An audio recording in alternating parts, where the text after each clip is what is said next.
Shalom,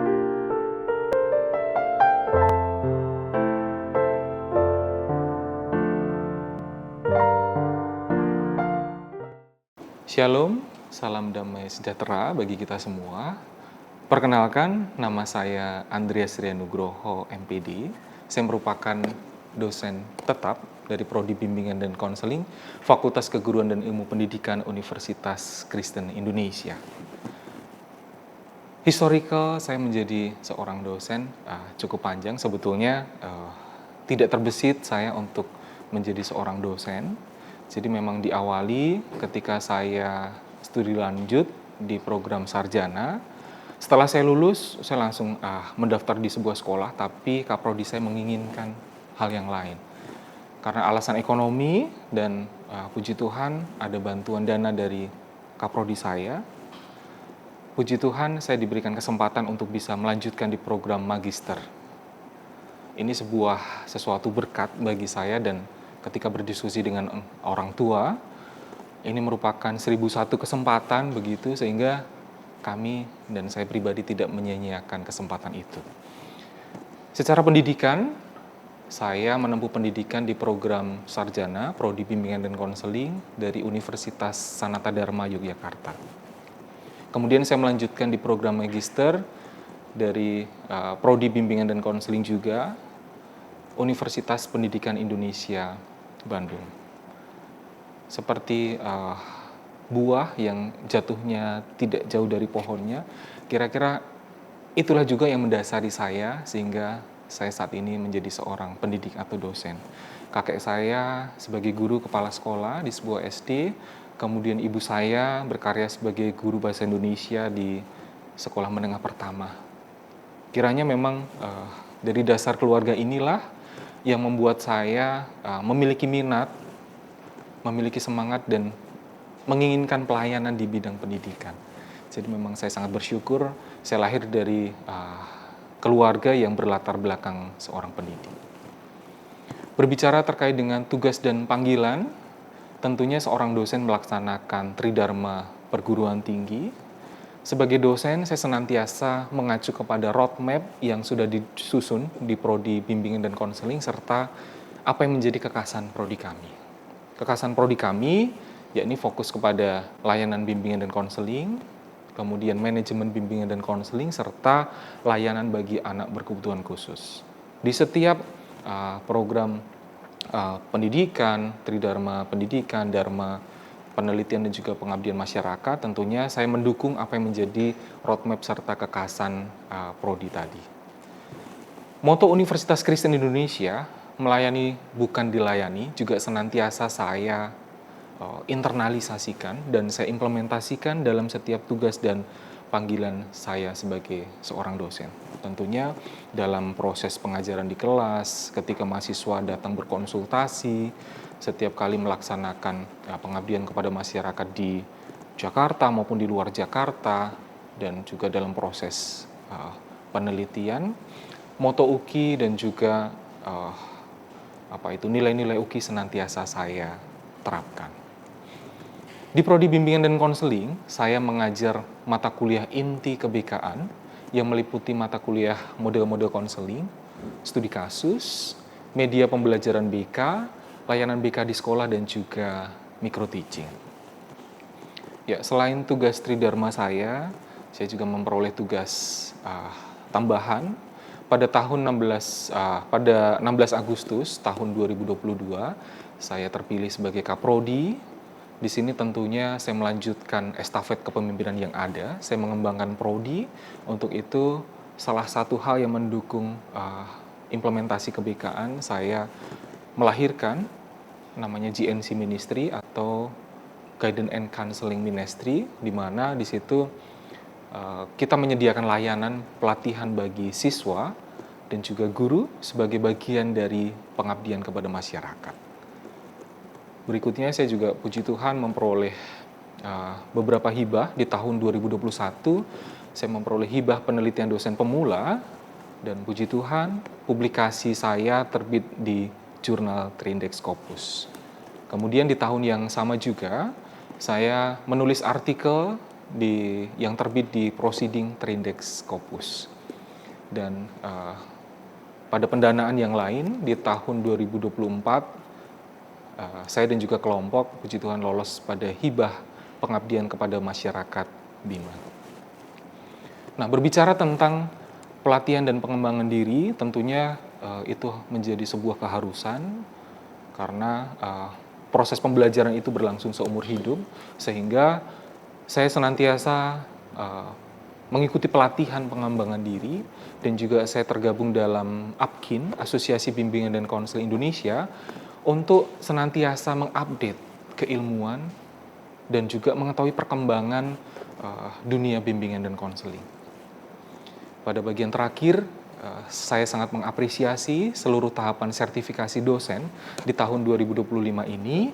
Semoga proses ini dapat saya selesaikan dengan baik, sehingga saya dapat mengantongi sertifikat pendidik sebagai bagian dari peningkatan profesionalisme sebagai pendidik. Terima kasih, Tuhan memberkati. Shalom, selamat pagi semua. Selamat pagi, Pak. Gimana, sehat? Sehat. Puji Tuhan. Ya, seperti yang sudah saya sampaikan pada pertemuan sebelumnya, hari ini kita akan membahas sebuah model konseling yang baru ya. Ini adalah pertemuan yang ke-9 ya. Kita akan mempelajari model konseling yang baru, model konseling Gestalt ya. Kemudian fokusnya adalah menggunakan teknik empty chair. Ada yang sudah pernah mengulik tentang teori ini? Belum. Oke. Baik. Nah, kita bisa mulai.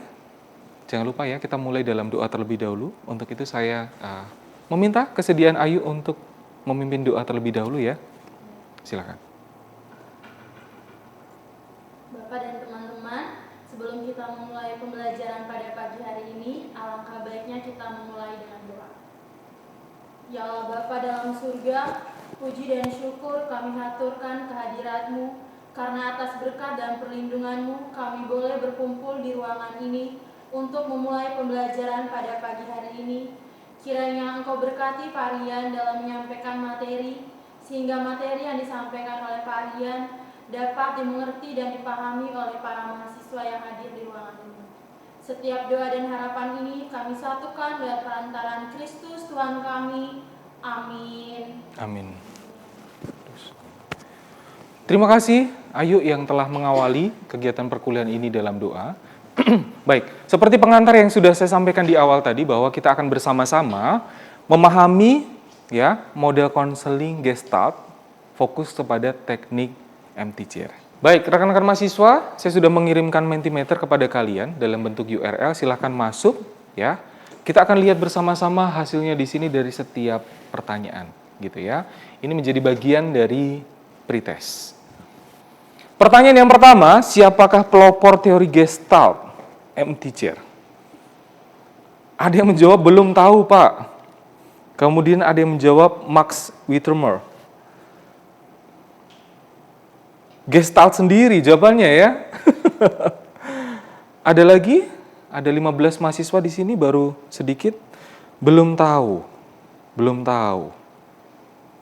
Ya. Eko, ini tetangga kalian? Belum tahu. Max Wittermer lagi. Oh, 2 nama asing keluar di sini. Oke, berarti mayoritas belum tahu ya. Oh, ada yang juga menjawab Kurt Kafka. Wow, luar biasa ini ya. Oke, terima kasih. Kita lanjutkan bagian berikutnya. Ya. Masalah apa saja yang dapat diselesaikan dengan model konseling Gestalt teknik empty chair? Silakan. Apa jawaban kalian? Masalah ya, bukan nama tokohnya lagi. Ini masalahnya apa? Masalah pribadi, sosial kah, belajar, karir, atau mungkin contoh konkret mau disampaikan juga? Boleh. Kehilangan. Oke. Masalah pribadi. Apalagi jawabannya? Masalah pribadi pada diri sendiri. Oke. Masalah yang berat. Ada yang berat, ada yang ringan. Waduh. Masalah individu, masalah keluarga. masalah keluarga, pertemanan masa lalu. Oke, baik. Terima kasih untuk jawabannya. Oke, kita lanjutkan bagian yang terakhir. Apakah Anda bersiap untuk menguasai model konseling Gestalt dengan teknik empty chair? Iya. 7, saya siap. Ada yang tidak siap? Oke. 10. Oke, mayoritas di antara kalian sudah siap ya? Oke, nah hari ini saya akan memulai dengan teori singkat. Nanti saya akan paparkan teori singkatnya seperti apa. Kemudian di hadapan kalian semua sudah ada tersedia kursi di sini. Nanti kita mau gunakan untuk apa ya? Nanti kita gunakan simulasi. Nah setelah saya contohkan simulasi, nanti saya mengundang salah satu di antara kalian. Nah kemudian kalian bisa mencobanya ya, bersimulasi masing-masing. Memang mata kuliah ini adalah mata kuliah yang sifatnya adalah teoritis. Tapi saya memandang bahwa kalau kita melihat di RPS, capaian pembelajarannya itu tidak hanya memahami, tapi sudah sampai kepada kemampuan menganalisis bahkan mensimulasikan. Untuk itu, saya memilih metode ini agar kalian lebih menguasai apa yang menjadi konten materi dari model konseling Gestalt ini ya. Oke, baik, saya akan paparkan materi singkatnya. Saya akan beralih ke PPT saya. Oke, ini sifatnya interaktif. Jadi kalau nanti ada yang bingung ketika saya menjelaskan, silakan kalian boleh angkat tangan kemudian bertanya kepada saya. Baik, model konseling Gestalt melalui teknik empty chair. Nah, kira-kira tadi adakah jawaban di bawah ini? Fritz Perls. Ada? Tidak, tapi tadi saya melihat ada yang menuliskan Kurt Kafka dan lain-lain. Nah, itu jawabannya tidak salah, karena memang itu adalah tokoh yang mempelopori lahirnya Gestalt. Nah, tapi memang Fritz Perls lah yang fokus untuk mengembangkan di bagian ini. Jadi memang ada beberapa orang ya. Kita lanjutkan. Nah, kata Gestalt itu berasal dari bahasa Jerman. Merupakan kata benda yang berarti bentuk atau wujud. Dalam makna kata kerjanya adalah to form, to shape, to fashion, organize, to structure, gitu ya. Nah, itu Gestalt. Pendekatan Gestalt pada dasarnya mendorong suatu individu untuk menyelenggarakan terapi sendiri, seperti introspeksi diri, mencari suatu kesalahan yang ada pada diri sendiri, kemudian memperbaikinya. Nah, pertanyaan saya, adakah yang setiap kali pulang kuliah, sampai di kos atau di rumah gitu ya, mengingat-ingat gitu ya, apa sih yang sudah terjadi tadi di kampus? Mungkin ada yang berselisih dengan temannya atau merasa melakukan sesuatu yang tidak etis kepada orang lain. Pernah? Itu sebuah refleksi, pernah? Pernah ya?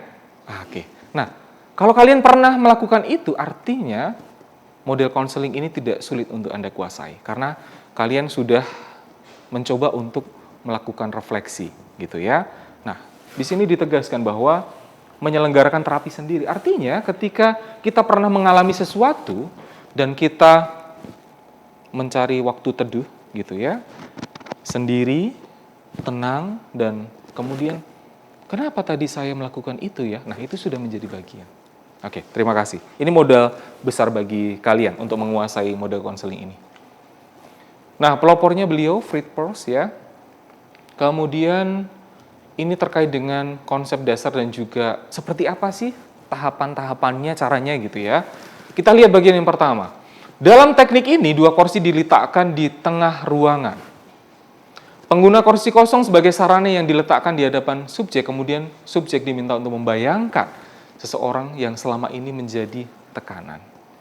Nah, kemudian pada bagian poin berikutnya, di situ juga ada istilah, ada top dog, ada underdog. Artinya, memang masalah yang bisa diselesaikan menggunakan model konseling ini adalah masalah yang bisa jadi muncul karena konflik internal kita dengan diri kita sendiri, bisa juga konflik antara diri kita dengan orang lain. Nah, siapakah yang menjadi sumber tekanan? Disitulah top dog. Artinya, kalau kita yang merasa ditekan, merasa terintimidasi, merasa baper atau sakit hati, artinya kitalah yang menjadi underdog atau korban, gitu ya. Berikutnya, teknik kursi kosong merupakan teknik permainan peran di mana konseli memerankan dirinya sendiri dan peran orang lain atau beberapa aspek kepribadiannya sendiri yang dibayangkan duduk atau berada di kursi kosong. Artinya, karena di sini saya sudah menyiapkan 3 kursi, ya, silakan dibayangkan ada satu konselor di sini, paling kiri kalian, kemudian di tengahnya ada konseli. Nah, ini kursi kosong. Secara teknis bisa berpindah-pindah kursi, tapi bisa juga diimajinasikan bahwa saya sedang membayangkan seseorang duduk di kursi itu, kemudian menyampaikan sesuatu, gitu ya. Oke, nah ini prosedurnya, kita fokus ke bagian ini, nanti prosedurnya akan saya tunjukkan di sini. Kelebihan, konseli berperan aktif dalam konseling sebagai top dog, underdog, artinya memerankan dua kepribadian atau dua sifat. Entah misalnya sifat satu yang pemalas, yang satu yang optimis misalnya. Atau diri saya Rian memerankan ayah saya. Nah, ayah saya sebagai peran kedua yang perlu saya sampaikan, ceritakan di sini gitu ya, atau didramakan. Dapat memotivasi konseli untuk berubah menjadi lebih baik. Dapat digunakan untuk membantu konseli mengalami konflik internal yang hebat, misalnya rasa kurang percaya diri, tertekan oleh keadaan lingkungan seperti lingkungan kerja. Nah, itu kelebihannya. Kemudian kelemahannya ya, tidak semua konseli mampu memerankan menjadi orang lain. Itu memang keterbatasannya ya. Konseli seringkali tidak jujur, tidak siap ya mengekspresikan sikap perasaan dan juga lemahnya konsentrasi. Oke, nah ini kira-kira pengantar materi singkat untuk model konseling Gestalt menggunakan teknik M-Teacher. Sekarang untuk memperjelas, saya akan simulasikan di depan. Silakan, siapa yang bersedia untuk menjadi konseli saya? Wina. Oke, kita berikan aplaus untuk Wina. Silakan, Wina. Maju ke sini. Nah, ini. Ya. Oke, silakan maju ke depan. Bisa duduk yang paling kanan, Oke. Nah, sekarang silakan siapkan posisi duduk Anda yang paling nyaman. Silakan bersandar gitu ya. Oke, kalau sudah dapat posisi duduk yang nyaman, silakan pejamkan mata Anda. Silakan olah nafas dengan Anda menarik nafas dari hidung, kemudian melepaskannya secara perlahan dari mulut. Bagus, lakukan. Tarik nafas dari hidung, lepaskan secara perlahan dari mulut. Lakukan sampai Anda memperoleh relaksasi dan Anda merasa tenang, merasa damai.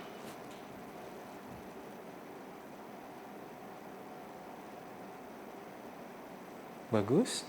Kalau Anda sudah merasa tenang, sudah merasa rileks, silakan buka mata Anda. Oke. Sudah rileks, sudah tenang, Wina? Oke. Wina, adakah sesuatu yang mau disampaikan kepada kita? Dan tentu saja, di sini kita menjaga asas kerahasiaan, di mana apapun yang kita bicarakan dalam ruang kelas ini, hanya terbatas dalam kelas ini saja. Sehingga, Wina akan lebih percaya diri untuk menyampaikan ceritanya karena kalian bisa dipercaya. Gitu ya. Baik. Wina, adakah yang mengganggu Anda akhir-akhir ini? Ada, Pak. Boleh ceritakan sedikit kepada saya? Jadi beberapa bulan belakangan ini agak cukup terganggu, mulai dari pikiran saya terganggu, hubungan sosial saya dengan teman-teman, dengan keluarga juga terganggu. Saya belakangan ini lebih banyak berdiam, nggak banyak ngomong, nggak banyak Mhm. hal yang saya lakukan gitu. Karena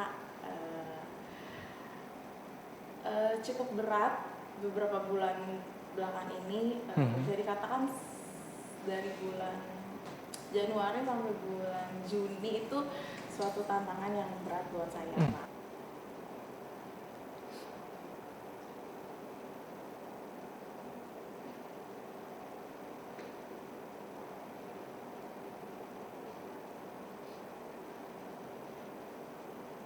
Oke, masih ada lagi yang mau disampaikan, Wina? Baik, kita berikan applause untuk Wina.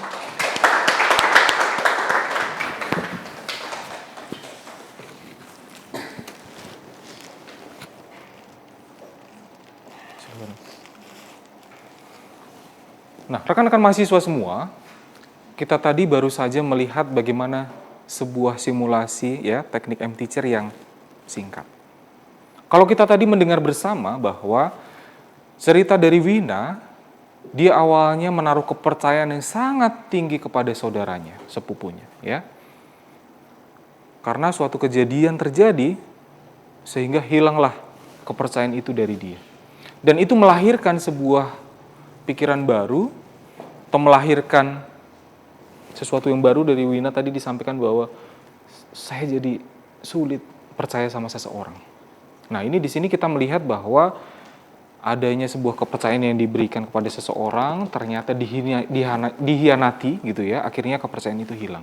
Nah, itu adalah sebuah proses yang wajar dalam sebuah masalah yang kita hadapi, kita temui. Nah, kalau kita hari ini hanya belajar tentang konseling dengan teknik M-Teacher, tentu saja ini tidak akan bisa membantu menyelesaikan masalah yang Wina alami. Tadi kita sudah gunakan dua teknik. Satu PMRT, ya, relaksasi, singkat, sederhana. Yang kedua adalah M-Teacher.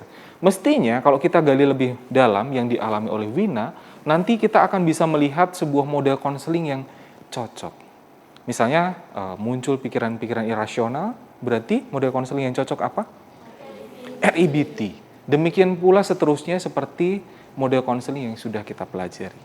Tapi di sini kita akan lihat, kita akan bertanya kepada Wina, Wina, apakah model konseling dengan teknik M-Teacher ini membuat Anda bisa katarsis, menyalurkan perasaan Anda? Bisa. Anda sekarang sudah lebih plong menyampaikan? Iya, ada sedikit lah. Artinya menurut Anda teknik konseling ini efektif bagi Anda?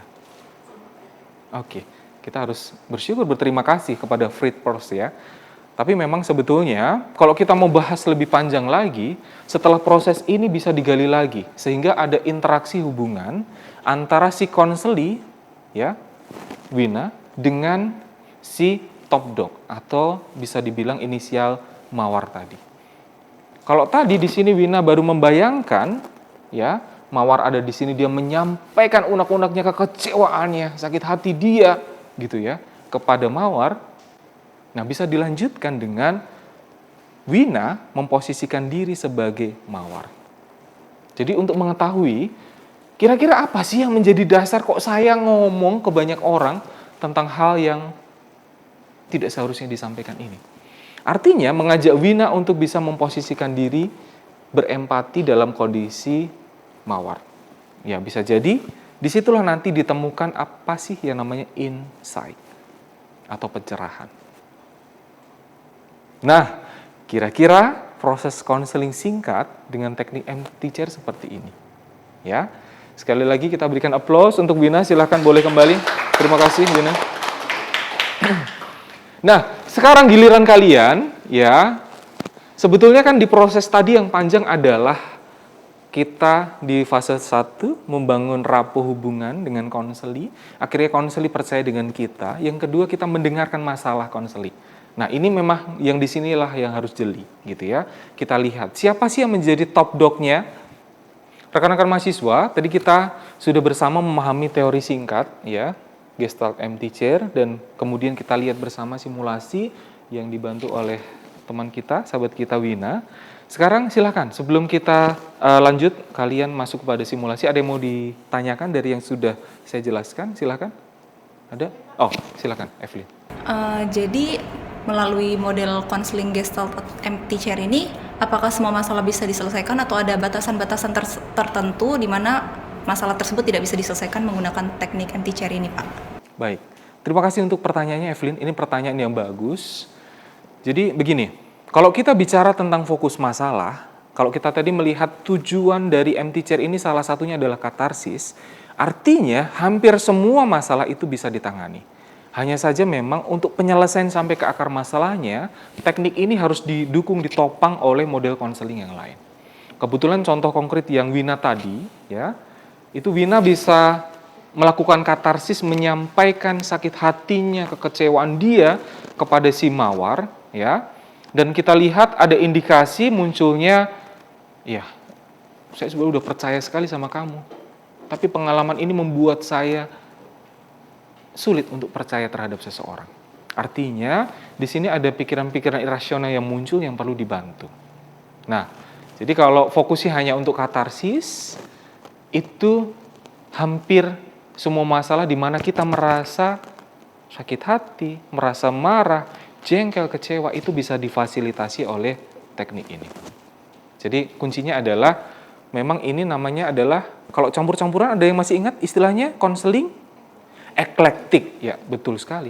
Jadi memang harus ditopang dengan model konseling yang lain. Kira-kira begitu jawaban saya, Evelyn? Sudah jelas? Oke, terima kasih. Ada lagi yang mau bertanya? Cukup ya? Oke, kalau begitu sekarang kita coba simulasikan. Silahkan dimulai dari fase yang pertama dulu tadi ya, mencari tahu kira-kira siapa, ya gitu ya, yang mau masuk dalam psikodrama MT-Chair ini, kemudian terapkan relaksasi sederhana dan juga langsung ke MT-Chair. Oke, silakan berpasang-pasangan.